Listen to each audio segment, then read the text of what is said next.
national education policy as per which has revamped the NCERT syllabus for the class 7th. Now what has been added and what has been removed from the syllabus? First off, the Delhi Sultanate as well as the Mughal rule has been completely excluded from the syllabus this time. Dynasties like the Tughlaqs, the Khiljis, Mamluks and Lodhis, which were earlier at least portions of which were included in the syllabus and portions were omitted. Now the syllabus finds it completely removed and off the new textbook. So there are no references to the Delhi Sultanate altogether.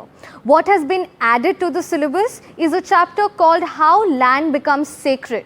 Now this chapter focuses on sacred pilgrimages across India and outside to other religions as well in Islam, Christianity, Judaism, Hinduism, Buddhism and Sikhism. Now this chapter that is introduced focuses, or rather the concept is based on sacred geography. So new concept of sacred geography has also been introduced and these pilgrimage sites have been talked about, such as the 12 Jyotirlingas, the Dham Yatras, the Shakti Pithas as well.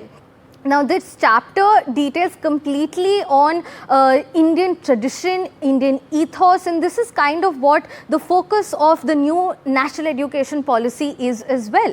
What we also know of the new additions to this new syllabus that has been formed is that of the 12 Jyotirlingas that we just spoke about, and explicitly in detail mentioning about these pilgrimage sites. So naturally there is a more focus on the Indian culture. The other addition is that of the Mahakumbh Mela as well, that was held in Prayagraj earlier this year. The book mentions that this Mela had 660 million people that participated from around the globe in it. However, it does not mention the stampede that had happened at the Mahakumbh Mela this time round. There are also references to the government initiatives, the flagship programs of the government in this new textbook as well, of Beti Padhao, Beti Bachao, of Make in India schemes. So there is focus on these government schemes in the new textbook as well. What we also know that the textbook mentions is that of the caste system. It says that it earlier provided societal stability, but later it became rigid, particularly under the British rule,